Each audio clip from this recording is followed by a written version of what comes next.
Good morning, everybody. How's everybody doing this morning?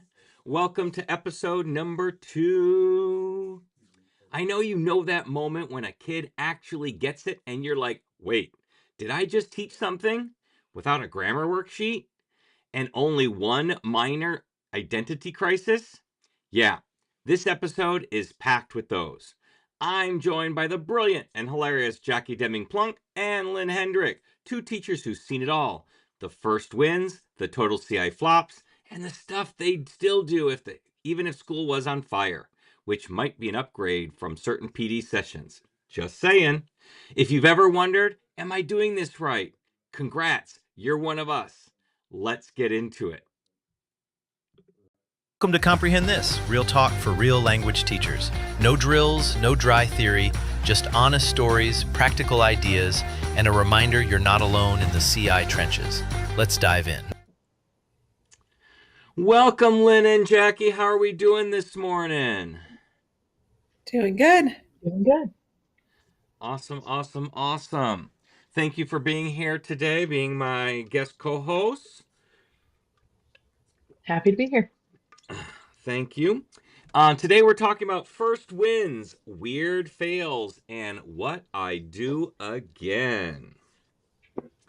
So let's talk about the first little topic here. What's the first time you realized, wait, CI might actually work? Whoever would like to go first? I'll jump in. So I think my first CI win was before I even understood that CI was a thing. I had a very conventional teacher education. And, I started my career like many of us teaching the way we were taught with the textbook and the grammar and all of that.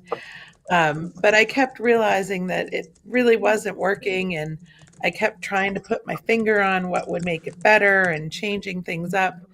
And it wasn't until after I came back to teaching after a 7-year break to hang out with my kiddos when they were babies that I started changing what I was doing and how I was doing it. And I was introducing a unit on clothing, fashion. And I was like, wait a minute, I have a ton of clothes in my house because I've got 4 people and everybody's a different size. And so I just packed a suitcase with their clothes and with my clothes and my husband's clothes and my kids' clothes. And I brought it into class and I was like, guys, we're going on a trip. And you have to guess where we're going. And it was just like this jumble of anything I could find. And they were all like, what in the world is she doing? But it was circling and it was PQA and it was, intriguing and compelling and comprehensible. And I had absolutely no idea what I was doing. And so I kept doing things like that because it was working, but I didn't know how to kind of expand it from there. Fast forward 2 years and I got a flyer in the mail from this company I had never heard of, and they were doing a 2-day workshop in Richmond, Virginia, and that was 90 minutes away. And my amazing, unconventional Latin teacher roommate was like, let's go. So we did. But that suitcase full of jumbled clothes that I just brought in and just started talking about was my first CI win, and I had no idea that it was CI. That's awesome. I did a funny thing.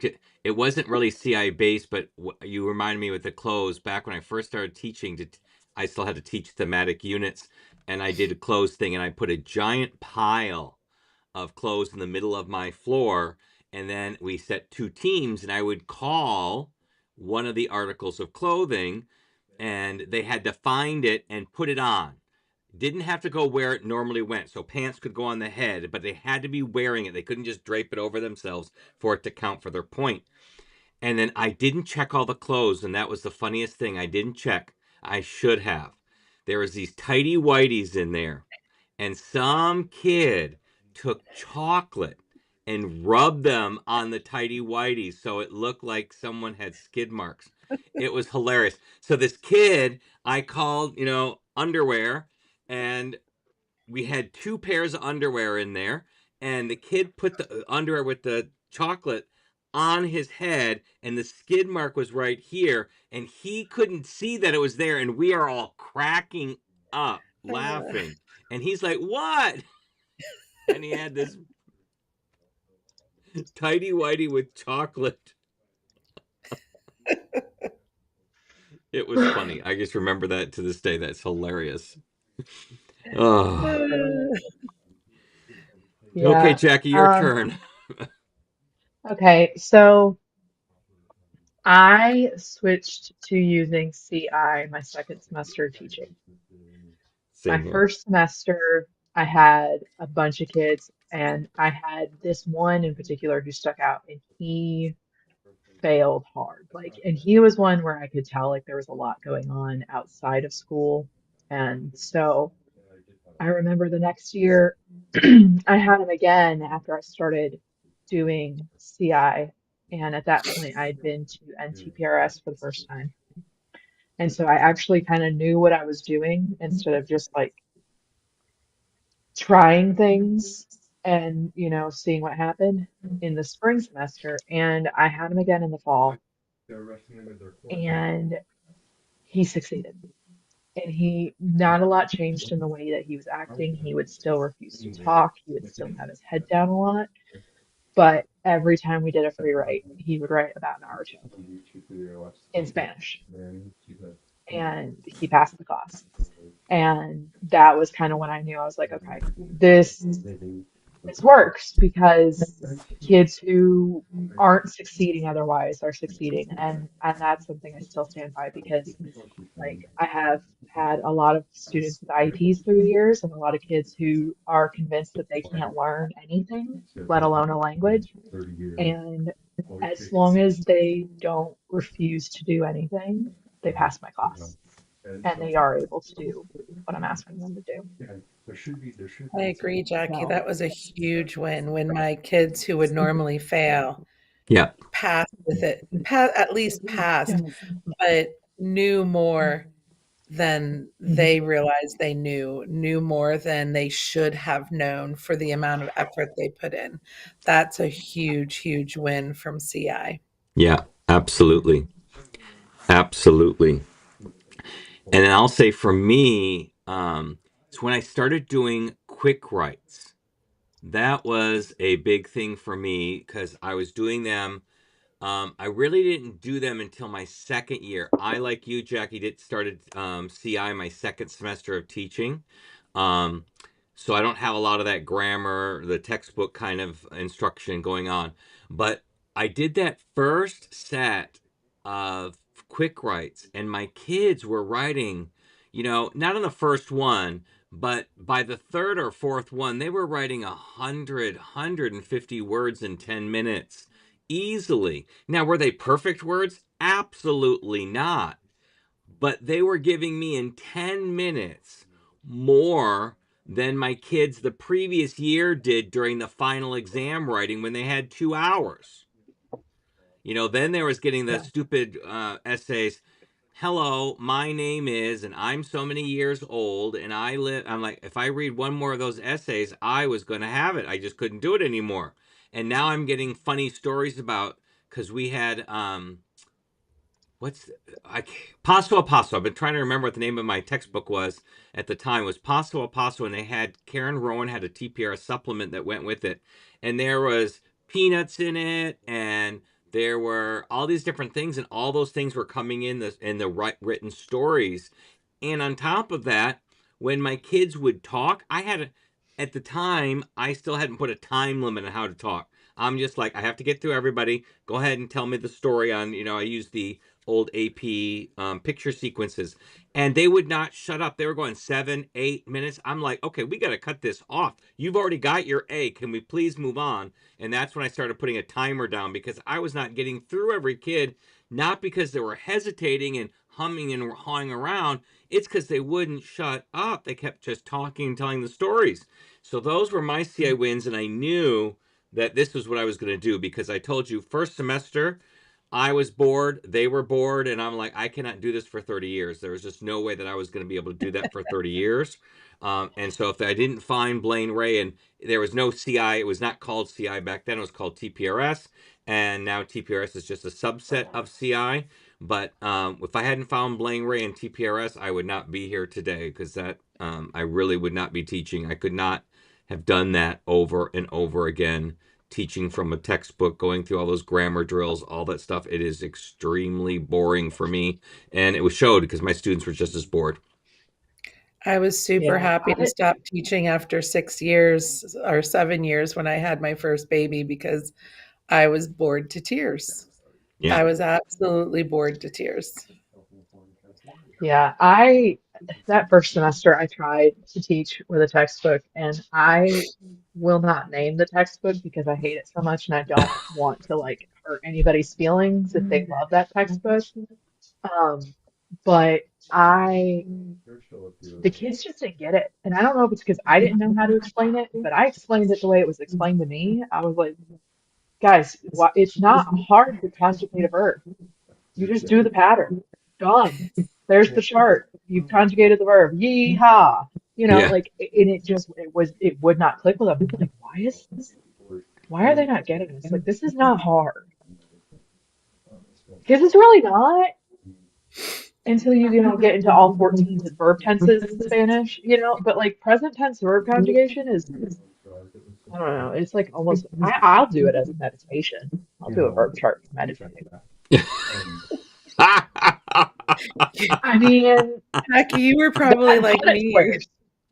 Did you ever have to conjugate sentences or not conjugate, but diagram sentences in English class? I was like, ooh, Okay, puzzle see, time. I Well, wanted to like that. It never made sense to me. It has No, never, I thought it I'm was a like, puzzle. I can't, if you give me a sentence that's been diagrammed, I can't make it a real sentence. And that bothers me. it's funny because I didn't learn all the parts of English for all the parts of the English sentence until German class. I did not understand the difference between direct and indirect object, between who and whom. I could not figure any of that out, and you know, German clarified all of that for me. But we tell kids all the time, Spanish adjectives go after the nouns. We say it over and over again, yet they continue to put them before the, even if it's right after explicit teaching. It's not like we're expecting them to remember the pattern, but after the noun, after the noun, after the noun. But it's so funny because textbooks, I think it was Bill Van Patten who said, textbooks always put the grammar in the order that it's easiest to teach, not easiest to acquire. Because where do they start right away in a first level book? Gender and agreement. Well, gender is better in Spanish than it is in German, because German you have to memorize with every verb, and there's 3 genders. Spanish, you can predict 90% of them, you can predict off the top, but still, it's something that's late acquired. Even in native speakers, they make mistakes in gender all the time, but it's easy to teach, especially in Spanish. Ends in an O, it's masculine. Ends in an A, it's feminine. And then I always tell the kids the adjectives have to rhyme after that, so that you get they go, chicos, guapos, they rhyme, so that helps them along the way. But they do I it like that that. way. But actually, things that are easy to acquire, they put really late. Like in Spanish, explaining the subjunctive is extremely hard, but using the subjunctive is not that hard once you get once you hear it and use it. But that doesn't show up to level 3. In fact, there's no ever hint. They specifically avoid it all the way through the textbooks, so they don't want to, address it in any way, shape, or form.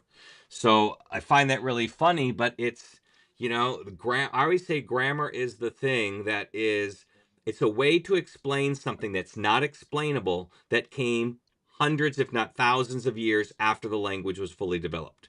And that's why there's so many exceptions, because it's not something we can easily explain. We're trying to simplify something that can't be simplified. Mhm. And that's going to be Yeah, our next week's that conversation, was is all one of about the big grammar. reasons. That was one of the big reasons I knew I needed to do something different was when my German students would come back to me and say, "Well, I don't remember any German, but I sure do know English better." Yeah. And I'm like, "But I'm not an English teacher. I don't want to teach you English." And that's like that resonated so loud in my head. I was like, I've got to do something to change that because I shouldn't be responsible for these students learning more English. And I think there's a lot of language teachers that feel that that's part of their job.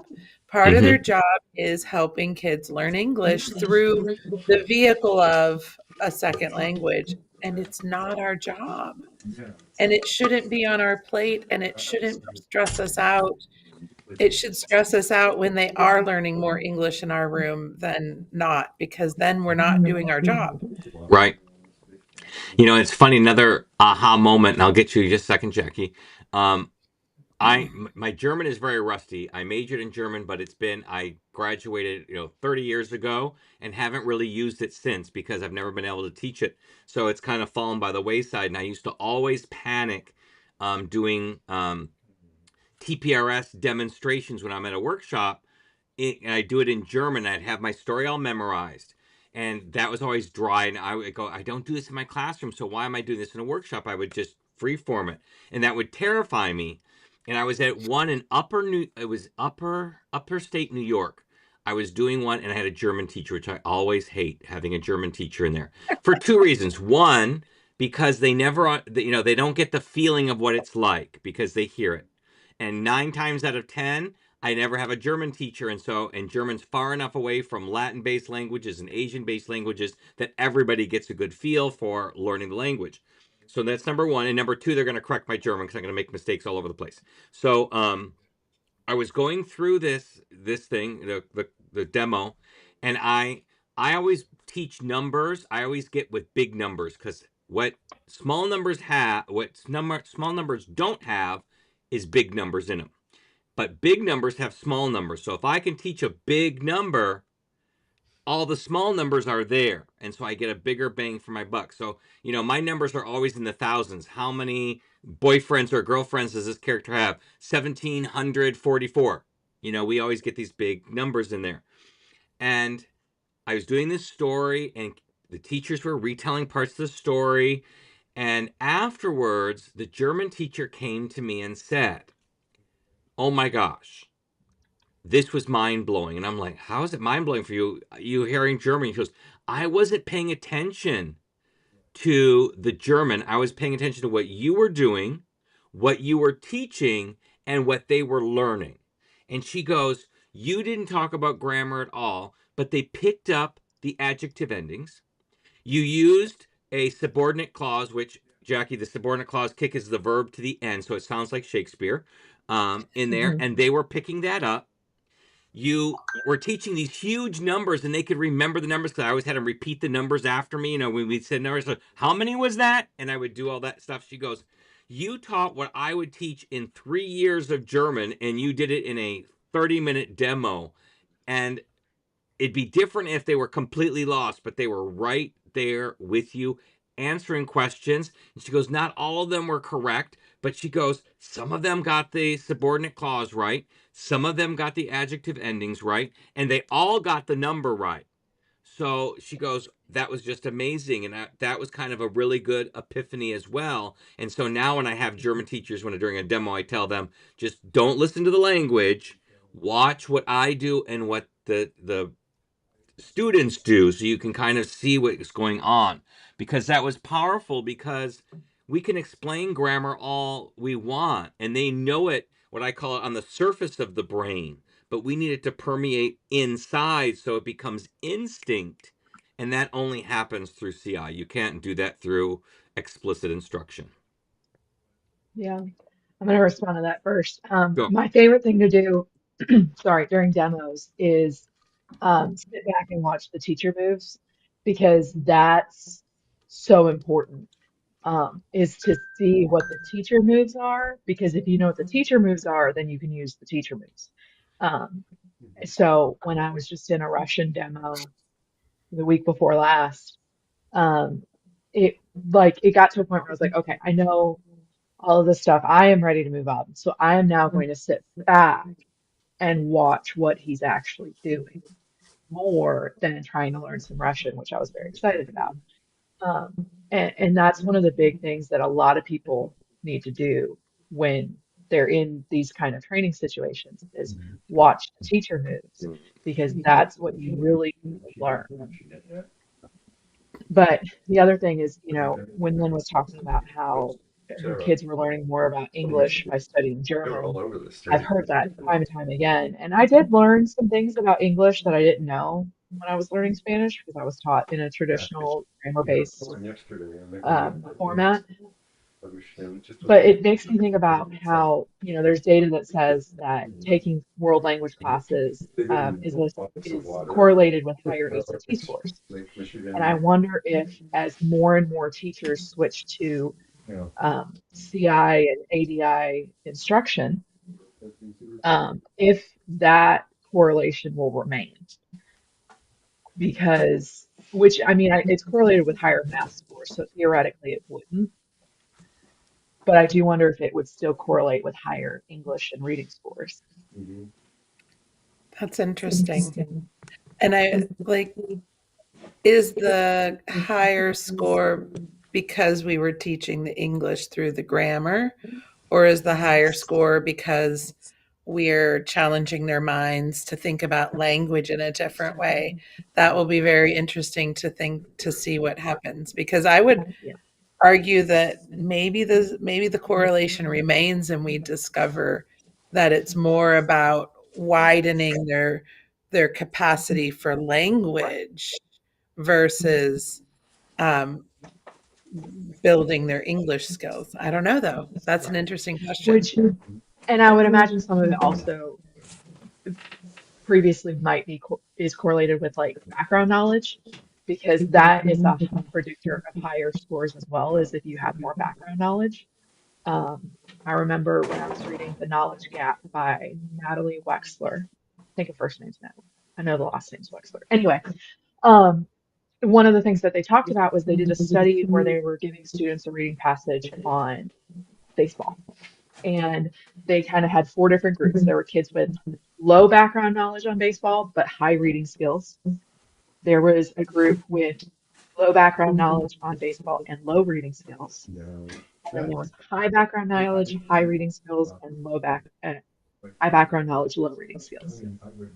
And the kids with high background knowledge did like really well.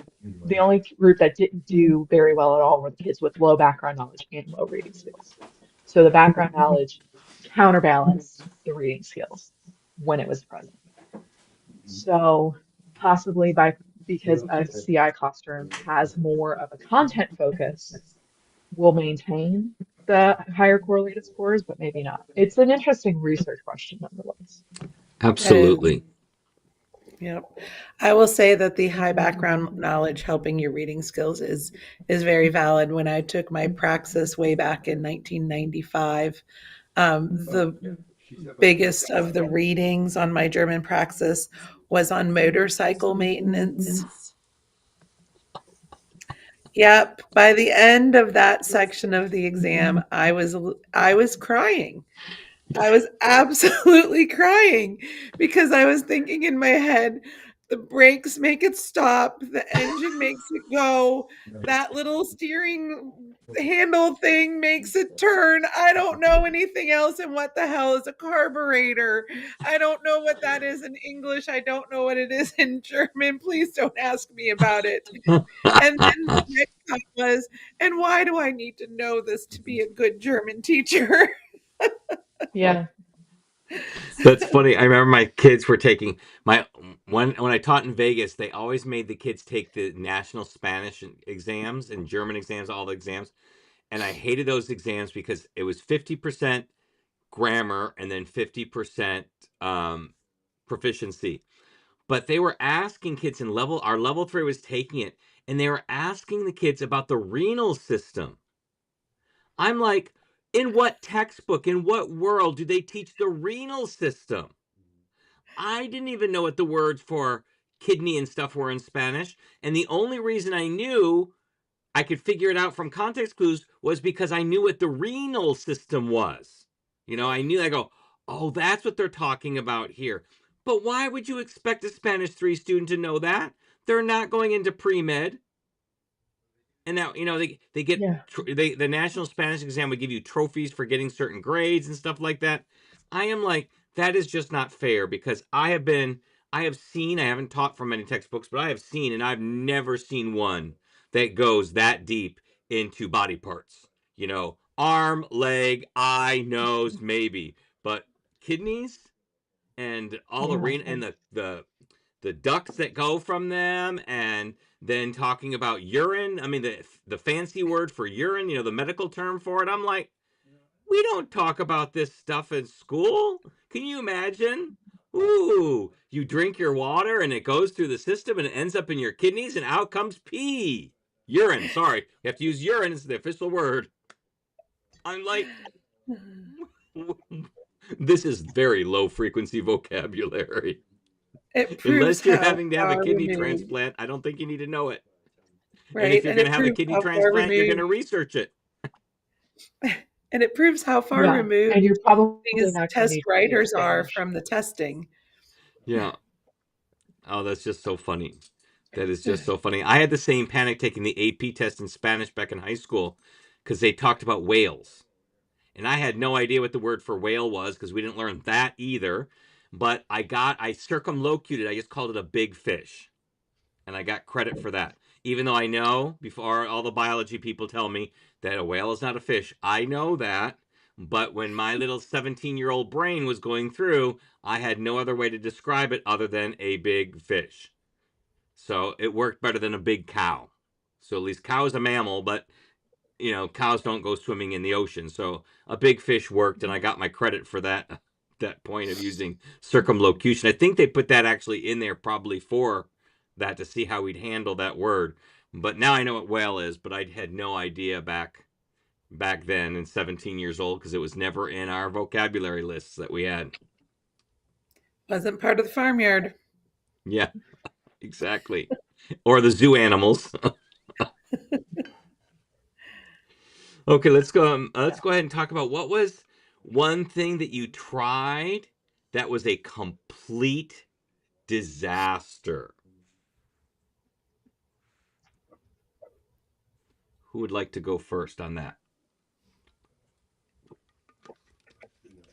I'll go ahead and go. Okay. For me, at first, it was story asking because when I first switched over to CI, I was not using a curriculum. I was doing untargeted CI basically, which is a terrible idea. It I it didn't work for me. We'll put it that way. So I was like trying to come up with these stories and would write them on the whiteboard. And by the time we got to the bottom of the whiteboard and started over, the kids had forgotten what was on the first part of the whiteboard. And like it was kind of a nightmare. I've gotten better at story asking, but that was definitely a flop at first for me. And like a lot of the other stuff, like using actors and stuff like that, did not work for me for a long time. It's gotten better. But yeah, definitely story asking first and just untargeted CI in general. So I feel like what I learned from it was if especially if you don't really know what you're doing, finding some type of curriculum is going to help you. And nowadays with Teachers Pay Teachers and there's a lot of very popular world language teachers who are in the CI sphere, and a lot of them sell stuff. Scott, you're one of them. You know, there you don't have to start from zero, and you shouldn't start from zero. I would always recommend if even if you, I wouldn't necessarily say go buy a whole curriculum, but there's a lot of people with free samples, so you can find what works for you and what clicks with your brain, um, and start with a curriculum of some kind. Yeah, absolutely. Yeah, And I would say story back in the asking. day when we started with stories, A lot of us scripted them out. I even know Donna Tatum Johns, she did it even more than I did. She scripted out everything and had like a textbook herself that she would read from. And I did something similar. I did it the Oprah style, though. I made these giant um, I took cardstock. I made them, it was a half a sheet of paper, and I put it on 14-point font so I could read it from a distance.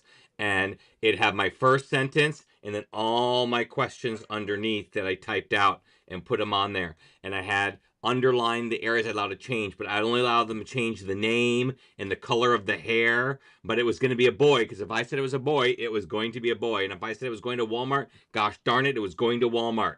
I didn't have enough freedom in my brain to be able to switch on the fly. Now I don't go in with anything, but yeah, that was very scary, but we scripted everything out back in the beginning. How about you, Yeah. Lynn?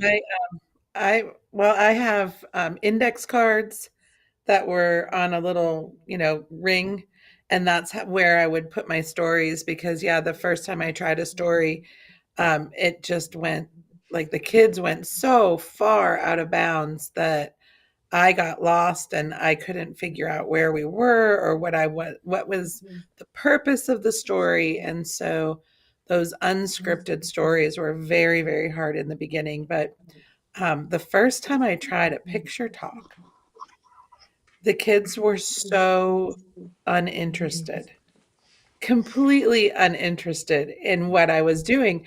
And it was a cool picture. It was a picture that, I had gotten from another CI teacher that they had great success with. And I watched them model how they used it.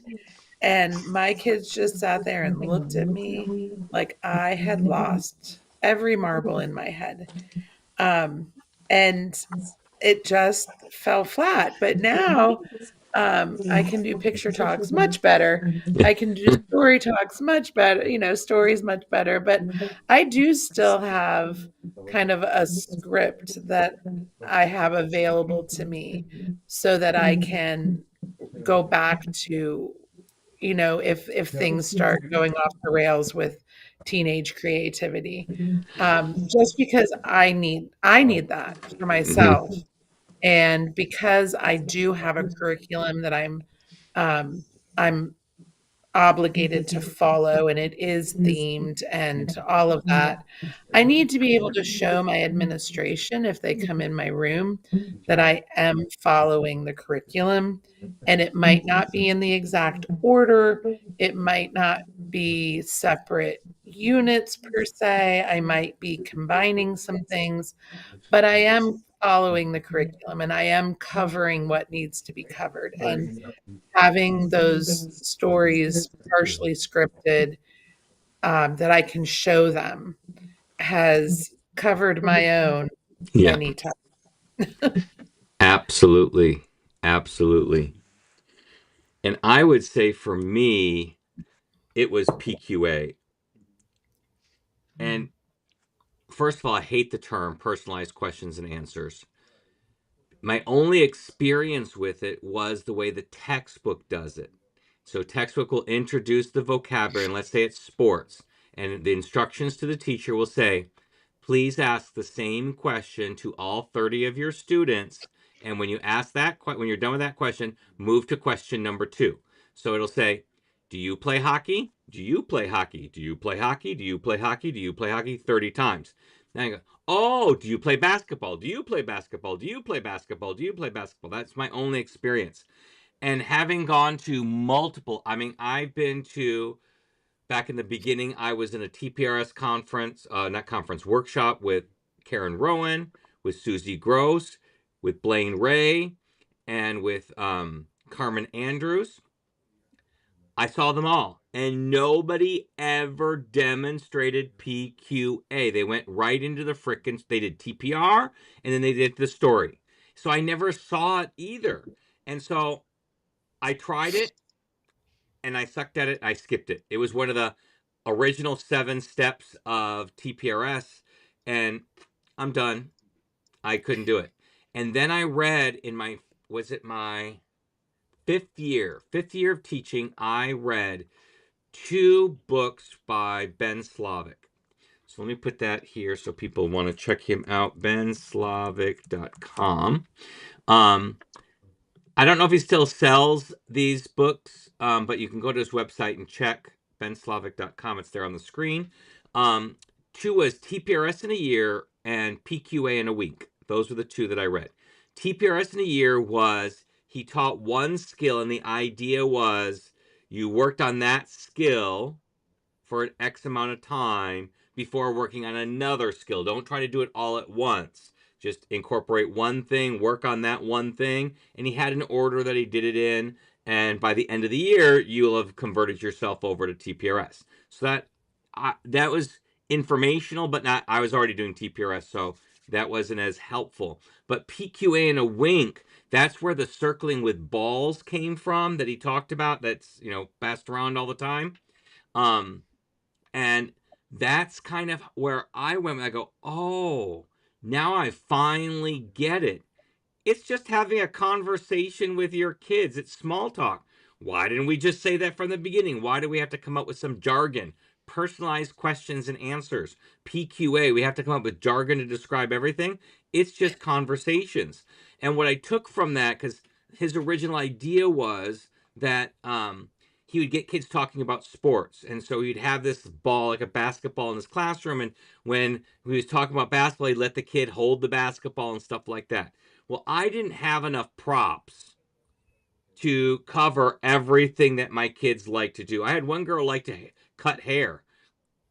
I don't have, hair cutting scissors. I had paper cutting scissors, and they were big, and I wasn't letting a kid have one of those.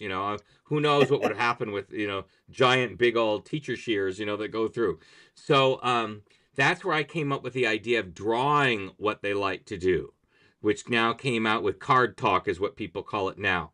But they to draw pictures of things that they liked, and so that's where I got into that and finally learned how to do that technique. But it wasn't until year 5 that I was starting to do that PQA, and that's because I also had to teach thematic vocabulary at the time, and that's how I handled thematic vocabulary. So I'd have them draw a picture of a family. It didn't have to be their family, but it had to be a family.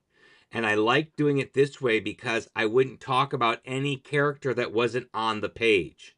So if they didn't put a mom on the picture, I didn't talk about a mom. So I didn't have that embarrassing moment where I said, oh, what's your mom's name? I don't have a mom. I don't want to get into one of those situations. So this really worked well. So we did that. And I had creative ones. Some drew Simpsons families. If they weren't comfortable with their own family, they drew other families. And I had one girl, she drew a fly family. So she made all these characters, these giant flies. And then the parents would have been embarrassed because the guy, he drew his dad huge, taking up almost the entire paper, sitting on the couch.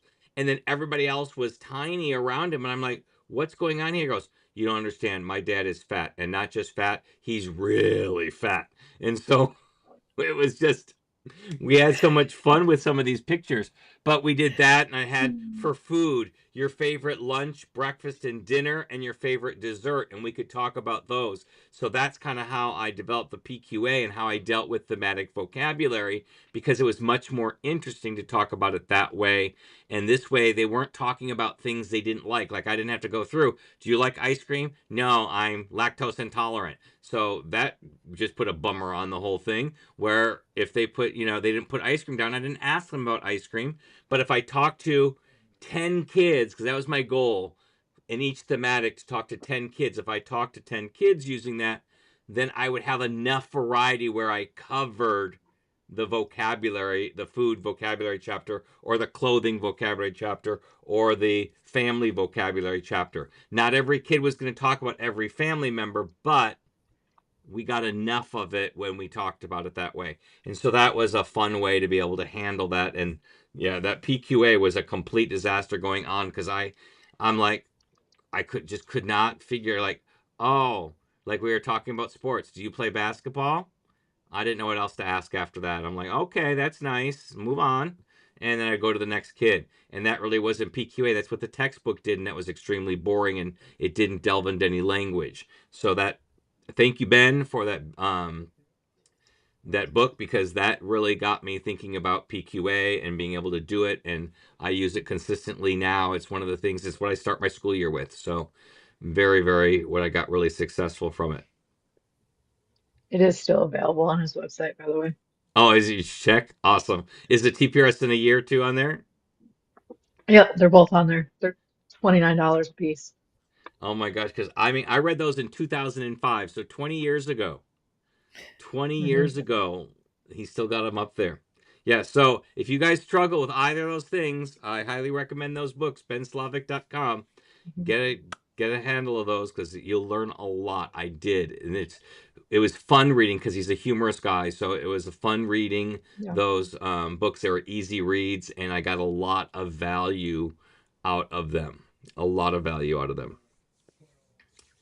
Okay, let's go ahead and talk about what's one trick or routine or activity that you did early on and that you still swear by.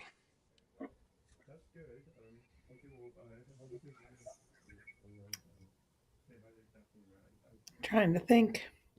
I know it's a tough one, isn't it? I think for me, it's not quite as CI as affiliated as it could be, but my students love GimKit. And then when Blookit came out, they love that. And so, there are kids who need that just constant repetition, and they respond better to a game and to being online at times. And I don't use computers a lot in my class because they just cheat.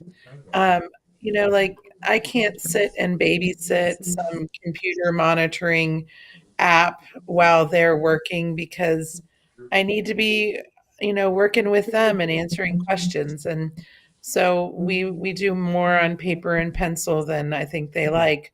So it's a way for me to give those kids who like to be on their computers that computer time.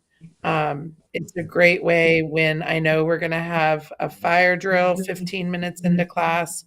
I'll just do my, opening little routine that I do, and then we'll flop into a little game. And then the fire alarm rings, and we go out and we come back, and we're ready to start class. Um, so I found GimKit when the guy who created it in high school first put it out there on the market. And I've been using it ever since because it's not particularly CI related, but it gives the kid who just likes that rote kind of thing and that constant motion and the computer, the gamified version of things. It gives them something that they really enjoy. Awesome. Games are something I want to try and do more of this year. I do some every now and again, but I don't normally just go, let's play a game. So we'll see. Craig Sheeha has me ready to try Party Points, so we'll see how that goes this year. But one of my strategies that I started doing early on, and I still do, is calendar talk. Now, it looks different now than it did when I started doing this 7 years ago. Um, but I still try to take the time every day to, at the very least, ask how everyone's doing and kind of get a pulse for what's going on in the school. So, and like we do the date, we'll talk about what day it is today just to kind of reinforce that a little bit. And, because I forget sometimes too. Um, I do. I can be horrible about it sometimes. But now, especially when I do calendar talk, it involves asking what's going on in the school. What classes are you taking tests in? What classes are you doing cool projects in? Stuff like that, because it goes a long way to building the relationship with the kids. And I have had so many kids over the years be willing to tell me stuff because they're like, Profe, I know you care. And, like I had one kid who she was not super enthused with my class, but every now and again she would go, I just need to yap about this. And I'm like, okay, go ahead. Like, and she would, and I'm like, I let the kids complain about other teachers to an extent, and it provides an opportunity for me to be, the older, wiser, more regulated human being and say, okay, how can we address this in a way that is positive and expresses your concern and gets you some resolution, and kind of gets them to think in a more, okay, I could be a mature human being about this instead of just, you know, giving up on this class entirely because they're not going to be able to get out of the class. And they're probably not going to be able to change that teacher's personality, but they can learn how to deal with it. And that's an important life skill that I feel like a lot of kids aren't learning at home. Very true. Very true. Yep. One of the things that I've added to my calendar talk that I really like is a fact of the day. And sometimes it's something silly like today is frog jumping day. And if I've got a playful class, we will frog jump in the room, right? Sometimes it's National Cheesecake Day, but then like with that one, we can talk about some of that thematic vocabulary. What, do you like chocolate cheesecake or vanilla cheesecake? Do you like it with fruit? Do you like, so I use it that way. But then other times, I use it in a much more direct way where we do talk about historical facts. I found this amazing website for German children that's like politics and culture and things of that nature. And they do a lot with the world, with the like the World Heritage Days, and they do a lot with the different UN days. But then, like in during African American History Month, my district supervisor will send out a different African American every day that is related somehow to another culture. And I don't care if it's related to France or Spain or Cuba or wherever. We'll talk about that person. If it's an artist, I'll find their artwork and we'll look at their artwork and we'll talk about that. And it's really opened up a lot of things of that nature that I can talk about. We talk about Holocaust Remembrance Day. We talk about the end of World War One. So when everybody in the school is telling me I need to be cross curricular, well, there you have it. The fact of the day makes it cross curricular, and it's a very easy thing to add into that calendar talk. And it's easy to use the same fact of the day across all my levels of German. If Mhm. I'm talking about Hitler's attempt to take over the government of in Bavaria in Germany, I can talk about fighting and, keep it very simplified for my German ones, but then I can really elevate it for my German threes and my German fours. And I've really had a good time with that. And somebody's like, oh, do you have a slide deck for that? And I'm like, I honestly don't. Like in the morning, I come in and that's the first thing I do is I sit down and I look at these two different websites and what fact of the day am I going to do? And I find, because I'm only talking about it for 2 to 5 minutes. But other times we've talked about it a lot more because it was something that really interested the kids. And like you said, Jackie, makes them better human beings Yeah. because they realize that history is important because you can see how it arcs across the entire world and all of that. And it's something simple, but it's really effective. And I'll get feedback from kids that say it's like a little mini, whatever lesson, like culture lesson or just lesson in being a good person every day. I really like it. Keep doing it. So it's a neat little thing to add into calendar talk just to kind of make it your own too. Yeah, that's a great idea. Yeah, because calendar talk can get stale as the year goes on. And that's something that I've been trying to work Absolutely. on is like keeping it a little bit more fresh. So I really love that idea. Yeah. Yeah. That's my problem. It gets stale for me and I get bored with it. I'm like, how do you not know the days of the week by now? We've gone through all this stuff. So yes, both have given me some great ideas. Now I'm going to jump off, and when I talk about mine, they're not really CI based things.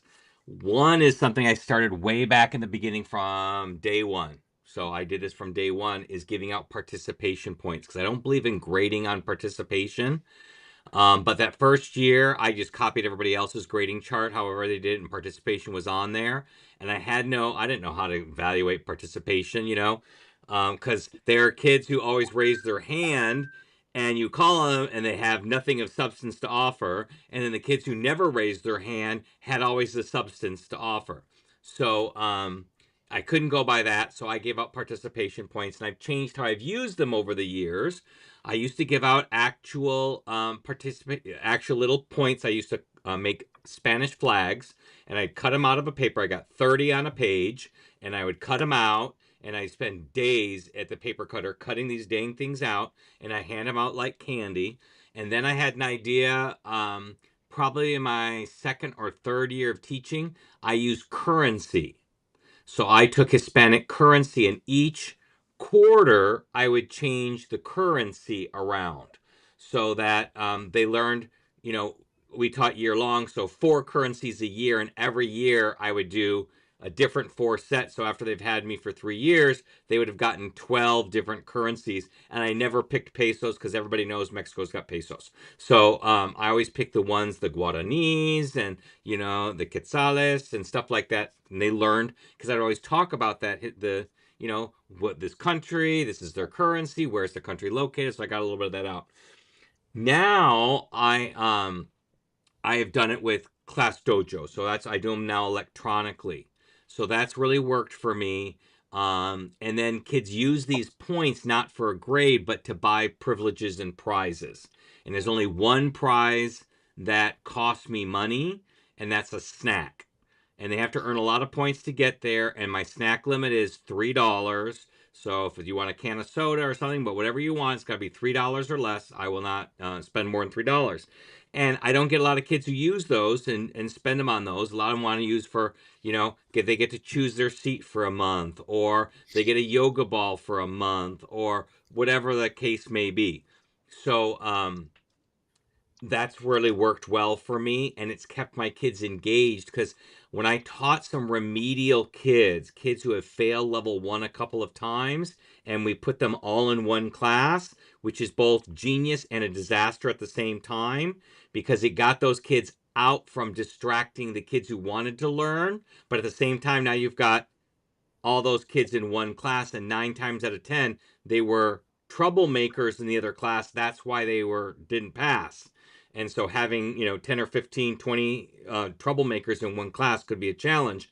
But this is one thing that my kids really wanted. So I'm like, okay, we're going to earn some points now. And they're like, they all come move their chairs right up to where I was standing, so they could be right there. So they go, so you can see that I'm the one who's getting the point, because I'm the one talking. And so it really inspired them. So it's worked pretty well for me. And the second thing that I did, and this didn't come from when I started teaching, it came from when we were on distance learning during COVID.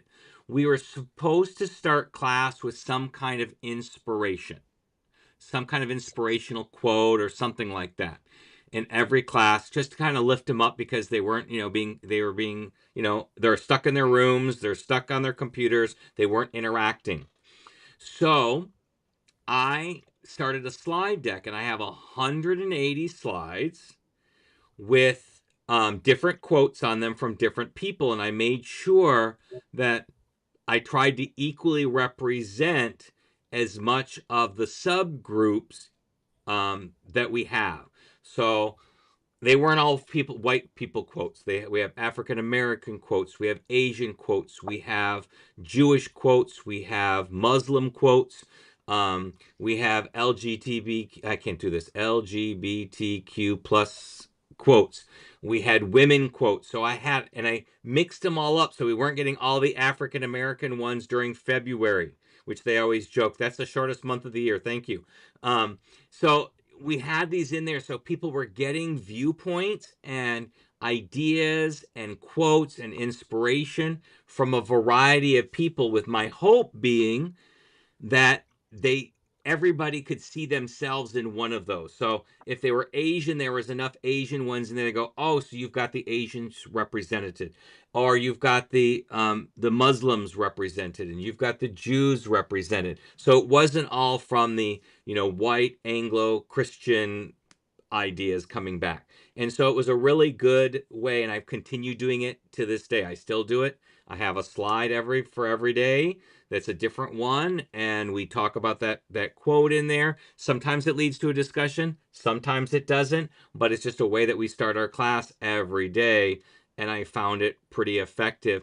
And now that I work in a very diverse, very pro diverse district, I mean, it's in our logo, the diversity and such. It works really well, and we're supposed to. It's social. This counts under my social emotional learning that I'm supposed to do, and I do it automatically, so I don't even have to think about it. It's already incorporated in what I do, and it builds community as well because we're seeing that it's not just the white perspective that we can have, that other groups of people also have intelligent things to say and to bring things in there. And so I really enjoy that. And a lot of my, especially, when the rift goes with the non-Muslim versus Muslim, which has been happening a lot lately. So, they appreciate seeing a lot of the Arabic quotes in there and stuff like that in there to have that represented, to feel themselves represented, because we have a large population of Muslims and traditional Muslims. So they're wearing, the different coverings and such like that. So to see themselves represented, I think, is really a strong thing. So these aren't CI things, they're just community building things. And I think that's just as important as Jackie, you said, we're trying to build, good community members, good human beings out there. Mhm. And this is just one way to be able to do Yeah. that. Um, Yeah. Kind of piggybacking on that, when my kids start complaining about things that they don't like the Virginia governor last year said that the all public schools in the state of Virginia would be prohibiting cell phone use from bell to bell. And there would be no cell phone use in the school buildings at all, not even during lunches, just done. Um, and they did not like that. I was like, well, you can complain to me, but you can also use this helpline that the governor set up so people could tattletale on teachers and you could tell him what you think about his cell phone policy because that is what citizens do. We give our politicians feedback, and when they get real upset about a school district policy, I'm like, well, that's not in my hands. I'm asked to follow the rules whether I like the rules or not. I do like my job, so I'm going to follow the rules.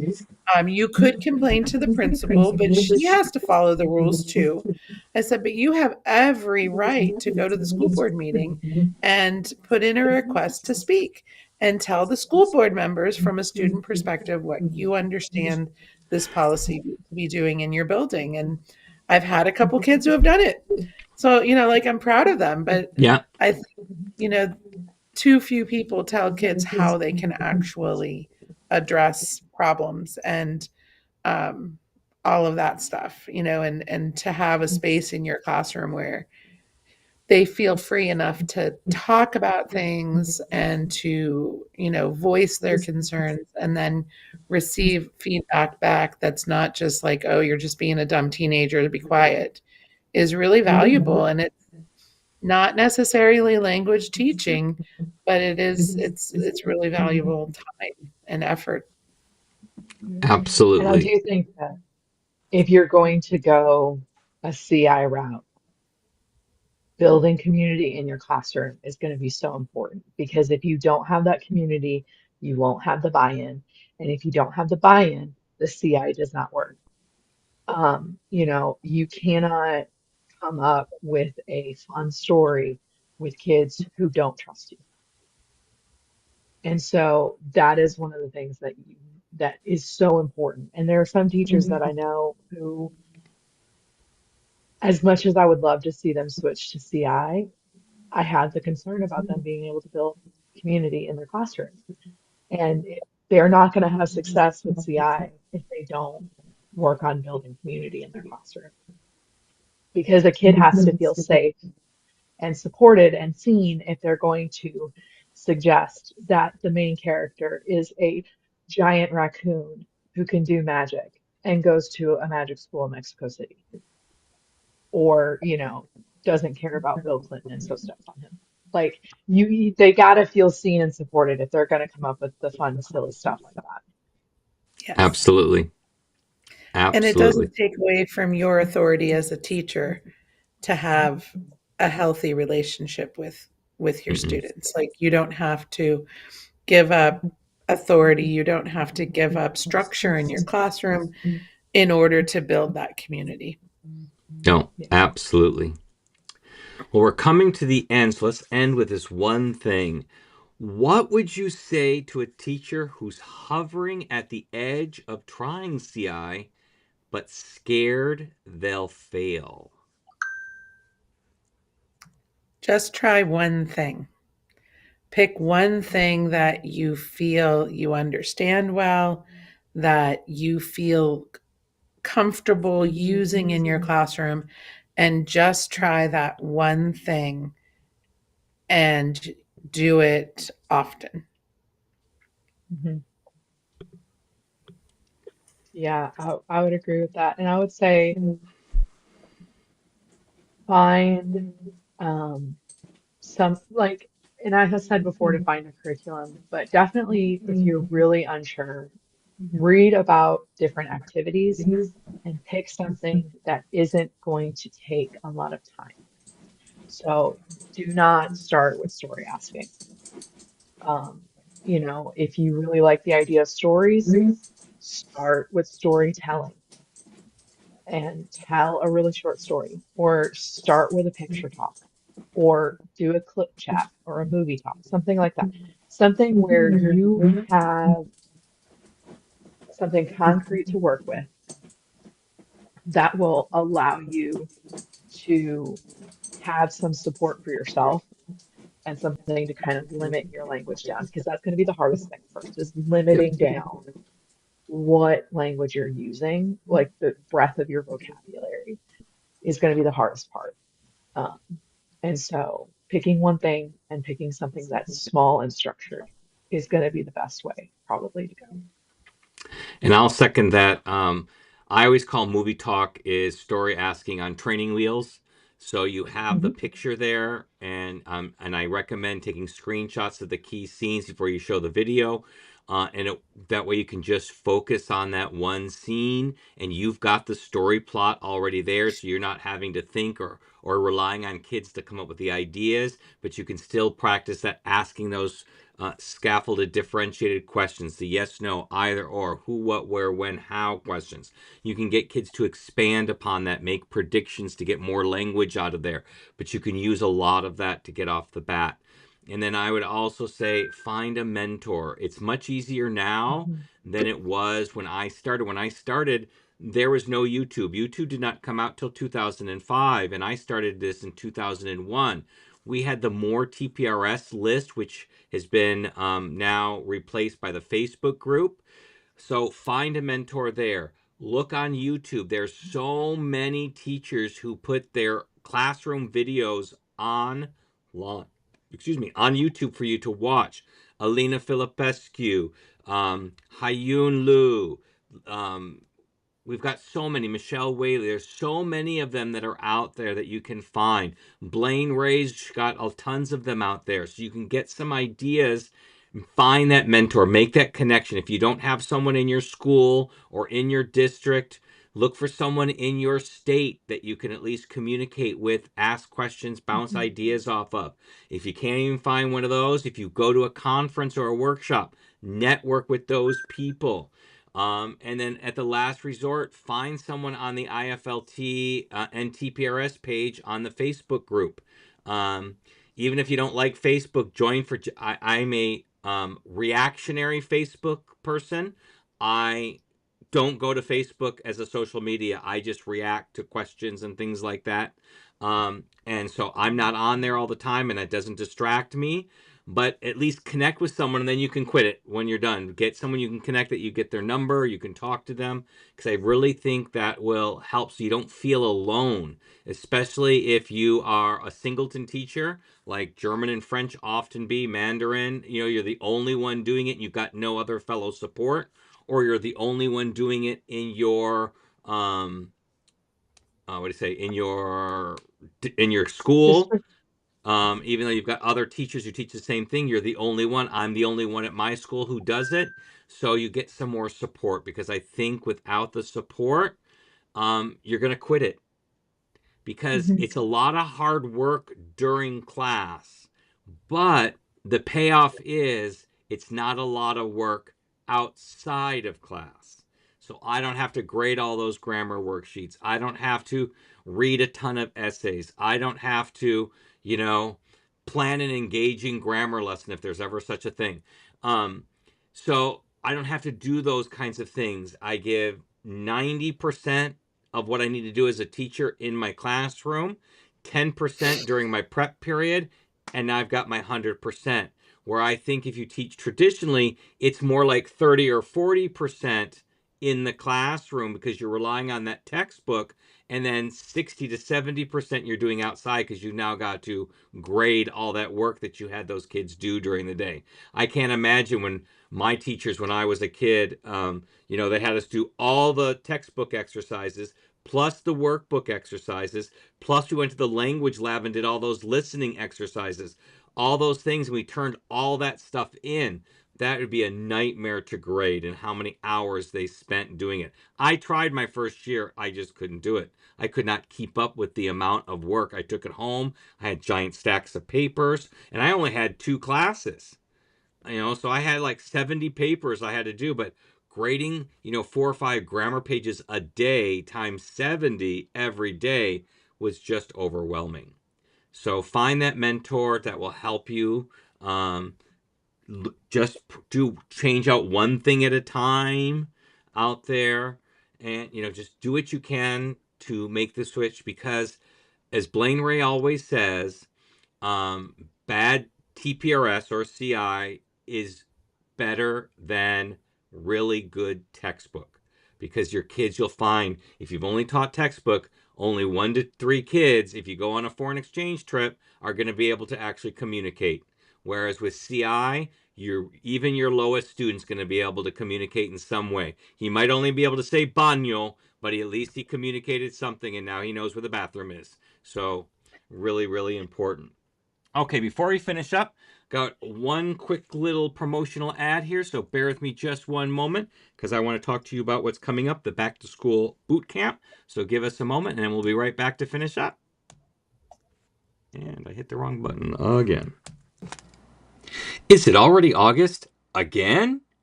And you're supposed to have a fresh, engaging, life-changing plan for the first week? Cute. Here's the deal. Back to School Boot Camp is your secret weapon. 10 short, pre-recorded lessons you can watch in pajamas while hiding from your admin, or during that mysterious planning period we keep hearing about. You walk away with strategies, plans, and actual confidence, not just a Pinterest board full of guilt. Access it all for a full year. Go to mm.us/bootcamp and get yourself together before the kids show up. Okay. So is there anything, final words we want to say before we say goodbye for today? I think the one thing I would add is that I have never regretted spending money on training for CI. That is absolutely true. Yep. Agree. Yeah. I agree. And I have met a lot of really awesome people through adopting this. I have zero regrets about switching to this style of teaching. And it's if I hadn't, I would not probably still be teaching. I would have given up a long time ago. So it keeps me sane and helps me have a life Yep. outside of And I teaching. think And I think too, in the classroom, it really cuts down on a lot of behavior problems that other teachers have. So I'm very grateful, and I don't regret switching either. And it's exciting and joyful. So Mhm. Awesome. Yeah. So thanks for hanging out with us today. Seriously, we know your teacher brain is juggling 87 tabs right now, so we appreciate you hitting play. Big thanks to our awesome guests, Jackie and Lynne, for keeping it real with their wins, their flops, and yep, still do this advice. Hopefully, if you're walking away with at least one new idea, or at the very least, the comforting thought that none of us knew what we were doing at first, don't forget to subscribe, leave a review if you laughed or cringed, and share this episode with that one teacher who really needs to hear it. You can catch us live on YouTube or find the replay on your favorite podcast app. Until next time, ditch the drills, trust the process, and I'll see you next time on Comprehend This. Goodbye, everybody. bye. Thank